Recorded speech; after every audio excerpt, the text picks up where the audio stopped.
কর্মসূচি হচ্ছে আমাদের রাজ্য কেন্দ্র যে মহিলাদের জন্য পদক্ষেপ নিয়েছে, যে আমাদের অন্নপূর্ণা ভাণ্ডার, তারপরে যে বাজেট পেশ করেছে, যে আমাদের মহিলারা অনেক মুখ্যমন্ত্রী অনেক প্রধানমন্ত্রী ছিলেন, আমাদের মহিলাদের কথা কেউ ভাবেনি, বিশেষ করে প্রত্যন্ত পরিবারের কথা।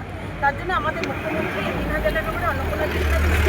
আমাদের সাংগঠনিক জেলা মহিলা মোর্চা পক্ষ থেকে বাজেটে ধন্যবাদ জ্ঞাপন এবং অন্নপূর্ণা ভাণ্ডারের ধন্যবাদ জ্ঞাপনের ভবিষ্যতে পরিকল্পনা কি আছে আপনাদের?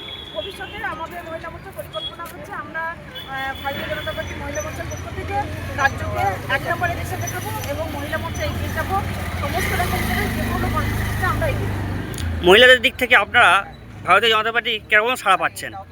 যথেষ্ট সারা, কারণ আজকে আমার সূচনা ছিল মণ্ডল সভানেত্রী দুজন দিয়ে, আর জেলা কমিটি এবং রাজ্য পদাধিকারী যারা থাকবে তাদের। কিন্তু আমরা আজকে এতটাই উচ্ছ্বাসিত, এতটাই গর্বিত যে দিদিদের সূচনা নাও পেয়েছে, তারাও আজকে আমার সঙ্গে এসে কাঁধে কাঁধ মিলিয়েছে, হাতে হাত মিলিয়েছে। আমি দারুণ উচ্ছ্বাসিত এবং দারুণ আনন্দিত। ধন্যবাদ দিদি।